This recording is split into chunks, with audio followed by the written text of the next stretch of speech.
el compartir, pero uno de los desafíos, hermanos, con que vine es el compromiso que se ve en estas personas. Díganme, hermanos, si tenían o no razones esta pareja para decir no nos vamos a ir hoy a la iglesia. Díganme, hermanos, si tenía o no una razón para no ir. ¿Verdad que tenían? Cualquiera podía entender, pero no se quedaron, hermanos, porque ellos tienen un compromiso, ellos están comprometidos. Hay un sentido de responsabilidad en ellos para con su iglesia local.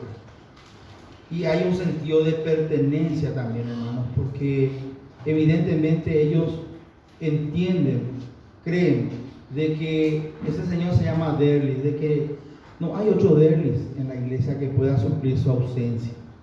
Sentido de pertenencia, sentido de responsabilidad, sentido de identidad, hermanos. Y no mostré todo porque hay fotos, hermanos, de cómo ellos se manejan allí. Pero quisiera yo, hermanos, compartirles, porque lo que voy a compartir, hermanos, sinceramente va como una aguja, va a penetrar el corazón de las excusas, de las razones, que muchas veces son las que nos atacan, que muchas veces hacen de que nos quedemos en casa. Y en estos últimos tiempos están haciendo que algunos hermanos en las iglesias ya no se queden en la totalidad del culto. Vienen hasta la mitad del culto y después se van. Y tienen razones.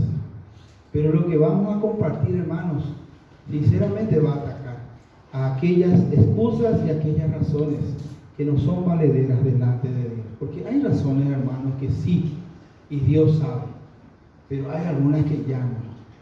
Esta pareja decimos nosotros que tenía razón suficiente para decir, ya pues tanto, seguramente ese señor le dice a su esposa, ya pues tanto ese camba, porque vieron que es morochita, ¿verdad? Ya pues tanto ese camba, pero no le dijo, hermano. Si no hubiera ataca y nos haya ese, así como el hermano le dice mi florcita a la hermana Rosalba, él le llama ese oro cuí. Y dice que cuando está medio enojado, ese oro, nomás ya le dice. Su esposa ya sabe que hay algo que. Y bueno, vinimos, gracias Máximo por ese detalle. Si podemos abrir, hermanos, antes de abrir, o abran ya 2 de Corintios 10, capítulo 10. ¿Por qué dije, hermanos, que la palabra del Señor va siempre, nomás los hermanos, penetra como esa espada de doble filo y parte a la mitad todo lo que se levanta dentro de nosotros, hermanos? Porque la Biblia dice en Jeremías 17:9 de que el corazón del hombre es engañoso, perverso y engañoso, pero es engañoso, hermano, porque honestamente, hermano, hoy el hermano Jorge estaba hablando justamente un poco de eso. Muchas veces, hermano, nosotros, como decía este poeta, nos conformamos con medio kilo cuando pudiéramos haber gozado 1 kilo. Y ese medio kilo o 1/4 que gozamos es en base a un engaño del corazón. Porque miren, hermano, la palabra del Señor dice que en la presencia de Dios hay plenitud de gozo y delicias a su diestra. ¿Dónde sería el mejor lugar donde un creyente, un hijo de Dios puede estar? En la presencia de Dios. Y cuando la iglesia se reúne, hermanos, el templo espiritual donde Dios busca que le adoren los verdaderos adoradores se están reuniendo. No es este templo material, hermano. Vos y yo somos piedras vivas en Cristo Jesús, con el cual Dios está levantando este templo espiritual. Y templo espiritual nos transmite la idea de adoración y de servicio. Amo, hermano, ya de ya os escata, oye, morazo, veo, oye, un baile azul, la geranda, y esa casa sos vos y soy yo. Entonces, hermanos, muchas veces en vez de gozarnos 1 kilo, ya pues está 1/4, porque nos dejamos engañar por nuestro corazón, que nos da excusas y razones para no venir. Y el otro pasaje, hermanos, que quiero compartir, donde dice Proverbios, dice: fíate de Jehová de todo tu corazón y no te apoyes en tu propia prudencia, porque nuestra prudencia es engañosa y perversa. Dice así, ¿verdad, hermano? Y el versículo 5, a ver un ratito, hermano, no me estoy acordando bien, memoricé, pero ya la edad no viene sola, ¿verdad? El versículo 7 dice: no seas sabio en tu propia opinión, teme a Jehová y apártate del mal.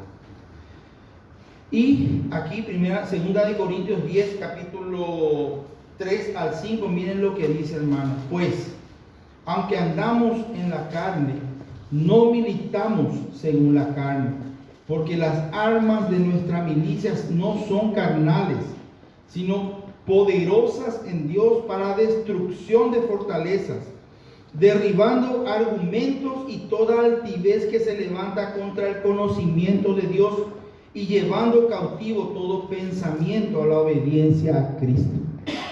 Esas excusas y esas razones, esos argumentos que se levantan en nuestro corazón, hermano. Y a Dios ni que tenía por haber tu padre y hermano a pequeña hoy mañana contrario. Esas cosas que se levantan, dice hermano, tenemos nosotros armas espirituales poderosas en Dios para derribarlas, para destruirlas, para que no nos atajen a hacer la voluntad de Dios en nuestras vidas, para que nosotros podamos entender claramente cuál es la voluntad de Dios. ¿Y por qué, hermanos, estoy empezando de esta manera?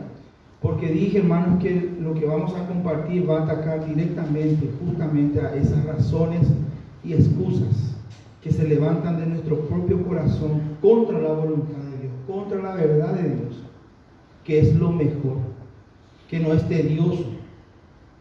La voluntad de Dios es lo mejor para nosotros, pero justamente se levanta de nosotros esas cosas, esos argumentos, pero que pueden ser destruidas con las armas. Nuestras armas son el Espíritu Santo de Dios en nuestros corazones, la palabra de Dios, ¿verdad, hermanos? La oración y, por supuesto, hermanos, esa nueva naturaleza que Dios hizo nacer en mí por el poder del Espíritu Santo, en la cual yo soy capaz de hacer la voluntad de Dios. El otro se va a levantar contra la voluntad del Espíritu, pero yo tengo un espíritu de poder, de amor y de dominio propio, en quien tengo la capacidad de hacer la voluntad de Dios. Pero quien decide soy yo. Por eso dice ahí en Gálatas capítulo 5, andad en el Espíritu y no satisfagáis los deseos de nuestra carne. Porque finalmente quienes estamos decidiendo una u otra cosa, soy yo y son ustedes. Entonces, hermanos, con esto empezamos. Y nuestro tema, hermanos, como siempre, es vida cristiana. Dentro de la vida cristiana estamos hablando de las disciplinas espirituales. Primero hablamos de las disciplinas de abstinencia, que hay cosas de las cuales tenemos que abstenernos. Tenemos que decirle no, tenemos que sacar de nuestras vidas. Aunque no sean malas, muchas veces nos están haciendo perder tiempos valiosos que podríamos utilizarlos para cosas más provechosas en nuestra vida. Y también estamos ahora desarrollando las disciplinas espirituales de actividades. El domingo anterior, hace 15 días, compartí con ustedes la necesidad de disciplinar nuestra lengua. Y terminamos diciendo que cuando la lengua es indisciplinada y empieza a criticar, a murmurar, a chismosear, a mentir y a hacer cuantas cosas malas la lengua puede hacer, hermanos, la Biblia lo encontramos que lo compara con algo, con un tumor cuya malignidad se esparce como el cáncer. Hace metástasis en la espiritualidad de una persona y de una iglesia. Y no solamente, hermano, es maliciosa en el sentido de que se esparce, sino también es hedionda. Tiene mal olor, hermanos. Eso es la Biblia. Con aquellas dos palabras que ya hemos visto. La gente de afuera, en vez de sentir un olor fragante del cielo que haga querer que venga y que Dios pueda añadir almas a su iglesia, hace que la gente se vaya. Ahí hay un mal olor en la cocina, ¿verdad, hermana Sara? Y no sé si alguno entró en el baño. Uno no quiere entrar ahí. Y la iglesia no tiene que ser así. Pero la lengua indisciplinada logra eso, hermano. Esparce el mal y segundo, esparce el mal olor. Pero nosotros, hermanos, tenemos la lengua y la capacidad con el Espíritu Santo de dominar, de domar, de controlar nuestra lengua, al punto de que nuestra lengua glorifica a Dios. Transmita vida con el Evangelio. Transmita ánimo cuando alguien está desanimado. Transmita consejos sabios para quienes están confundidos. Nuestra lengua, hermanos, puede glorificar a Dios dentro de la voluntad del Señor. Pero para eso tenemos que disciplinarla. Estuvimos viendo eso. Y hoy vamos a ver, hermanos, la necesidad de la disciplina en la comunión de los santos. Eso que estamos teniendo nosotros aquí. La Escritura, hermanos, nos presenta desde un principio, desde el día 1 en que la iglesia nació allá en Pentecostés, cuando bajó el Espíritu Santo, hermanos, ¿se acuerdan? Habrán leído en Hechos capítulo 2, desde el día 1 la iglesia del Señor se desarrolló siempre en comunidad, en comunión. Siempre fue así desde el inicio. Hechos 2, capítulo 42, si podemos mirar por favor, hermanos, conmigo, encontramos justamente evidencia de lo que estoy diciendo aquí en la palabra de Dios. Hechos 2, 42 dice: y perseveraban en la doctrina de los apóstoles. Y ahí encontramos lo que estoy diciendo, en la comunión unos con otros, en el partimiento del pan y en las oraciones. La comunión, hermanos, la reunión, la comunidad, la iglesia reunida era algo común en la cual perseveraban. Y esa palabra perseveraban, hermanos, tiene un contexto de muerte. Porque esta vez, hermano, mi romano, fueron perseguir a cristianos, pero toparon y no había reunido que iba a durar años de ya, o ya rapateo, mira, sube cuerda. Y le llevaba al circo, donde en un día específico, los romanos reunidos como en una cancha de fútbol, veían, hermano, el espectáculo de cómo esos cristianos que fueron atrapados, reunidos, alabando a Dios, eran destrozados por los leones. Era una diversión para ellos en el circo romano. Hermanos, cuando dice perseveraban, está hablando en ese contexto.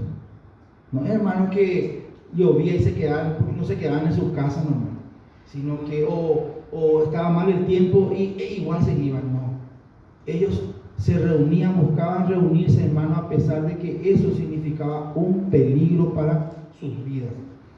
La Escritura también utiliza varios conceptos cuando habla de la iglesia del Señor, y cada concepto que utiliza transmite verdades que hoy consideraremos. Vamos a empezar a considerar brevemente. El primer concepto, hermanos, que utiliza la Escritura para hablar de la iglesia del Señor es la familia. Efesios 2:19. Vamos a encontrar ahí, hermanos, que dice la familia de Dios. ¿Y cuál es el pensamiento que transmite ese concepto? ¿Qué es lo que Dios quiere que vos y yo recordemos, entendamos y creamos? Es la iglesia para nosotros. Es ese ambiente, hermanos, que necesitamos para crecer espiritualmente. Así como una familia bien constituida, donde está papá, mamá, donde están casados, crecen los hijos, los padres les protegen, los padres les dan cariño, afecto, les enseñan la educación, les enseña acerca de Dios, acerca de Cristo. Esos niños, cuando sean grandes, salen de esa familia como personas de bien. La familia, hermanos, Dios creó y bendijo para que el ser humano pudiera tener el ambiente propicio para su formación como una persona de bien. Si Dios está comparando a la iglesia como una familia, es porque la iglesia es el ambiente que vos y yo necesitamos para nuestro crecimiento, para nuestra formación espiritual. Aquí es donde nosotros deberíamos de estar siendo protegidos, y somos protegidos. Es uno de los privilegios, hermanos, de ser parte de una iglesia. La cobertura que da la iglesia a sus miembros, hermanos, está garantizada por el papá de esa familia, que es Dios. por el hermano mayor de esa familia, que es Cristo, el primogénito de entre muchos hermanos. Hermanos, podemos decir nosotros confiadamente que habitamos bajo las sombras de las alas de nuestro Dios, que 1000 van a caer a nuestra derecha, 10.000 a nuestra izquierda, pero hermano nos va a llegar. Ese es, hermano, la bendición de ser miembros de la familia de Dios. Qué privilegio tan grande. Pero hermano, el siguiente concepto también nos transmite que dentro de esta familia de Dios hace falta elementos que nos van a ayudar a que esa familia sea o provea del ambiente que yo necesito. Y está en 1 de Timoteo capítulo 3, versículos 14 y 15, donde el concepto que se utiliza ahí es casa. Vamos a leer, hermanos, 1 Timoteo 3, 14 y 15. Bien, mírenlo, escuchen lo que dice o lean conmigo. Esto, dice Pablo, te escribo a Timoteo, aunque tengo la esperanza de ir pronto a verte, para que si tardo sepas cómo debes conducirte en la casa de Dios, que es la iglesia del Dios viviente, columna y baluarte de la verdad.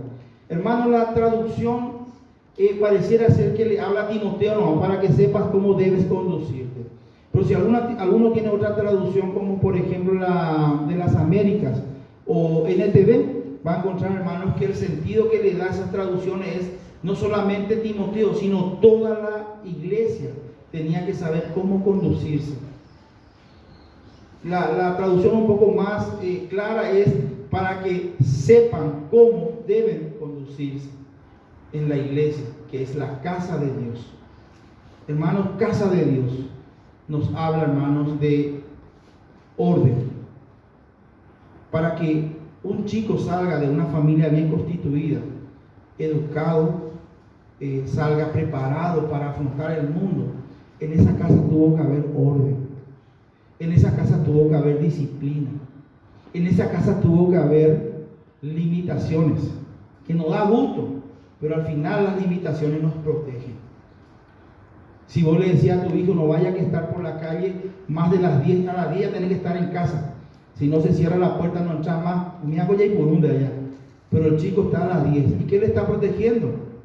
De todo lo que le puede ocurrir un poco más allá de la noche, que sabemos es peligroso.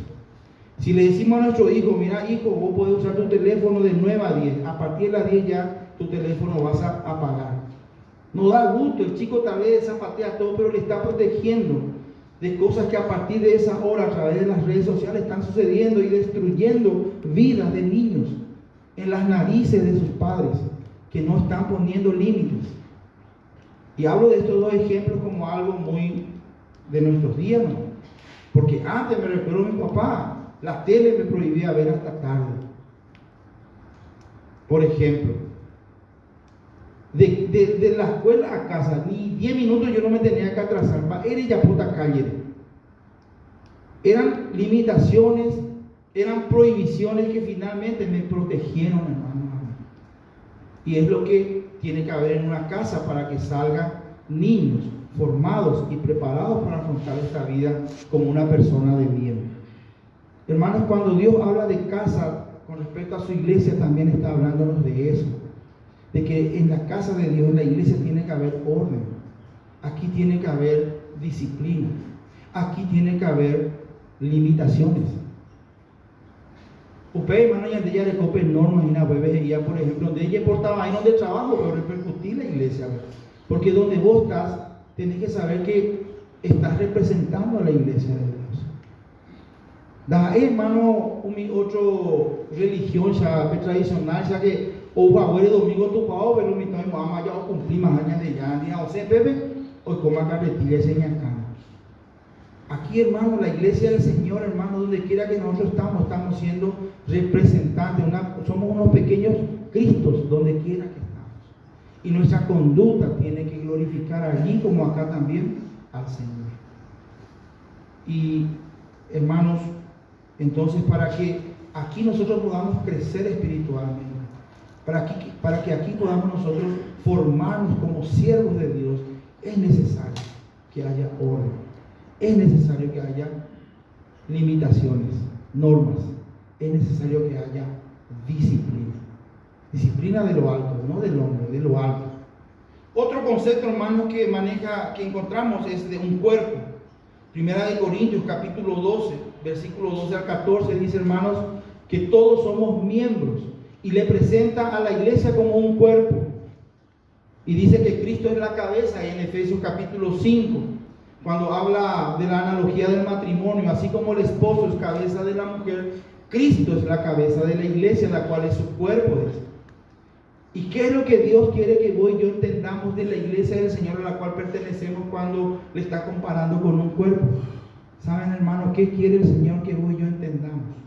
Que tenemos que estar unidos. Dice, aunque somos muchos miembros, somos de un solo cuerpo. Hermano, el Señor quiere que nosotros como cuerpo estemos unidos, que seamos responsables. Efesios capítulo 4, versículo 3 dice, hermanos, sed solícitos en guardar la unidad. Es decir, vos y yo, hermanos, tenemos una responsabilidad demasiado grande de mostrar esa unidad y de mantener esa unidad. Muchas veces, hermanos, el perdón es una de las formas en que nos mantenemos unidos. Cuando un problema quiere dividirnos, un problema quiere hacernos enojar y separarnos, bueno, el perdón nos permite otra vez reconciliarnos y seguir unidos. Por eso dice, sed solícitos, esfuércense. Y sé, hermanos, que perdonar muchas veces siempre luego significa morir a tu yo, a tu ego, a eso que te dañó, y perdonar como Cristo nos perdonó. Entonces, hermanos, cuando habla de cuerpo, está hablando de unidad ante la cual somos responsables. Nos habla también de cuidado mutuo. Dice, hermanos, en el versículo 24 al 27, si el hermano puede ir poniendo 24, 25, 26, 27 para que lo lean, dice que cada miembro se tiene que preocupar por el cuerpo, por el otro miembro. Si un miembro se duele, todo el cuerpo se duele. Dice, miren el alcance que está teniendo el Señor como iglesia a nosotros. Somos un cuerpo para que entendamos que no solamente tenemos que estar unidos, sino también preocupándonos unos por los otros. Dice, hermanos, que no hay en el cuerpo un solo miembro que sea menos importante que otro, porque dice la parte que menos honroso consideramos nosotros en nuestro cuerpo, le vestimos doble, dice. ¿Es cierto o no es cierto? Que las partes que creemos son deshonrosas, lo cubrimos, dice. Y eso es para que en el cuerpo de Cristo, en la iglesia, no haya desavenencias, no haya diferencias, sino que todos entendamos que somos importantes. Vos sos importante para el Señor en su iglesia. Y cada uno tenemos una función. La mano no le puede decir al pie, yo no te necesito. El ojo no le puede decir a la boca, yo no te necesito. Todos tenemos una función importante en la iglesia. Y ninguno de los miembros deja de ser importantes. Si nosotros podemos entender, hermanos, estas cosas, entonces podríamos también nosotros comprometernos con la iglesia, como esta pareja, por ejemplo, está comprometida.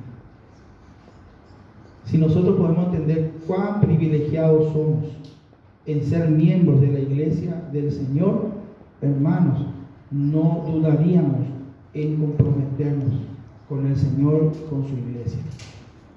No dudaríamos en entender cuán importante soy para la iglesia. No dejaría de entender cuán importante es ajustarme a las normas de la iglesia, a la disciplina de la iglesia. No dudaría, hermanos, en sacrificarme por la unidad del cuerpo de Cristo. No dudaría, hermanos, de dar mi granito de arena en base a mi don para que la iglesia del Señor pudiera tener ese ambiente propicio para que todos crezcamos y crezcamos bien. A mí ya de hoy, hermano, ya me es mal ejemplo la para jugar.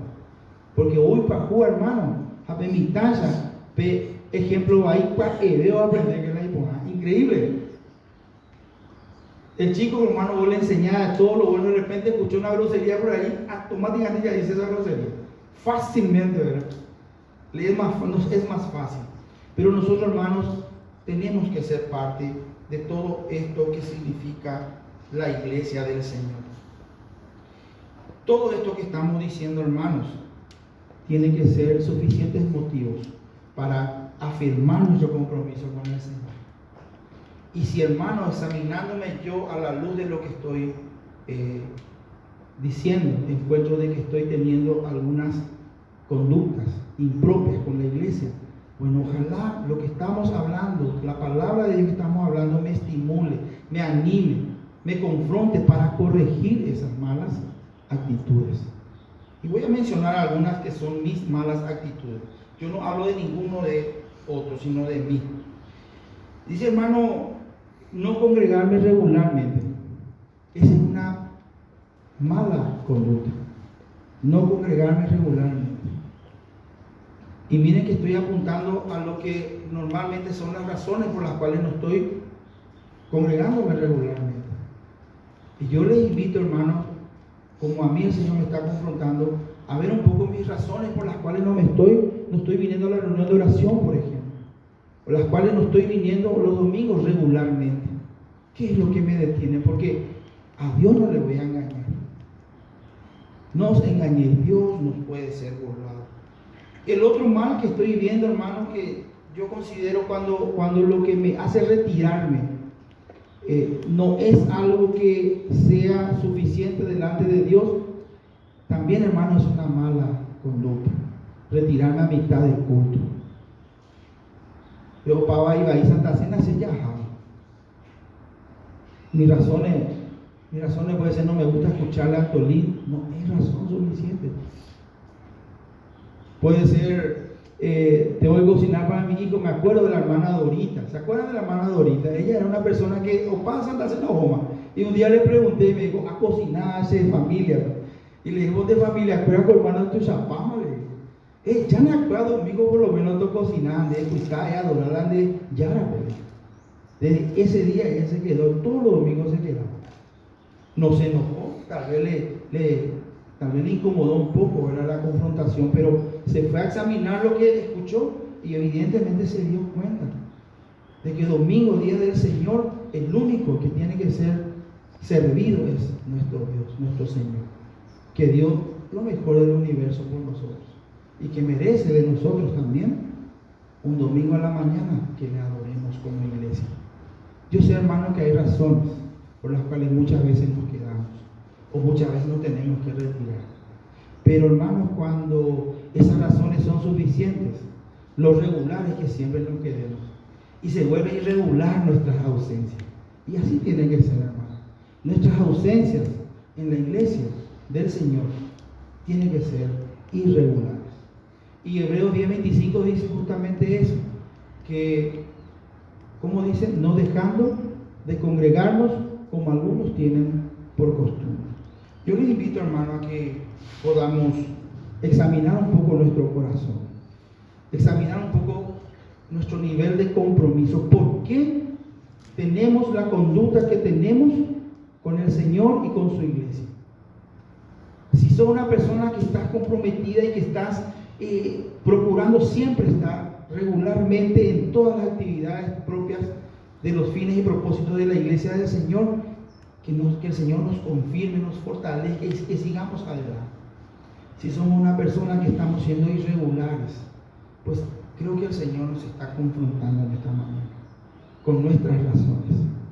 Y si alguien merece nuestra honra, nuestra gloria, díganme, hermanos. Si alguien merece ese sacrificio que vimos recién, de que el varón le diga a su esposa, te voy a llevar Caíno, mi amor, y le llevo, yo voy, que vamos a la iglesia, a adorar a la gente, díganme, si alguien merece esa honra y ese sacrificio, díganme si no es Dios. Todo lo que vos y yo podamos llegar a hacer, hermanos, queda siempre corto, porque Dios es digno de suprema alabanza. Y en esta parte del país ni siquiera es un sacrificio venir a la iglesia. Uno se levanta, tiene colectivo, tiene auto, tiene moto, en un segundo llega. En estos lugares muchas veces es un sacrificio ir a la iglesia. Y en el tiempo de nuestros primeros hermanos en Cristo, ir a la reunión de la iglesia, hermanos, significaba poner en peligro la vida de uno, la vida de sus hijos inclusive. Y muchos murieron porque quisieron ir a adorar al Señor como iglesia, como comunidad. Así que hermanos, que el Señor nos bendiga con su palabra y que el Señor nos ayude, hermanos, a despertar con este mensaje de su palabra en nosotros ese sentido de responsabilidad que debemos de tener, ese sentido de pertenencia que tenemos que tener con la iglesia y ese sentido de identidad, que donde quiera que vayamos seamos conscientes de que estamos representando a Cristo. Amén.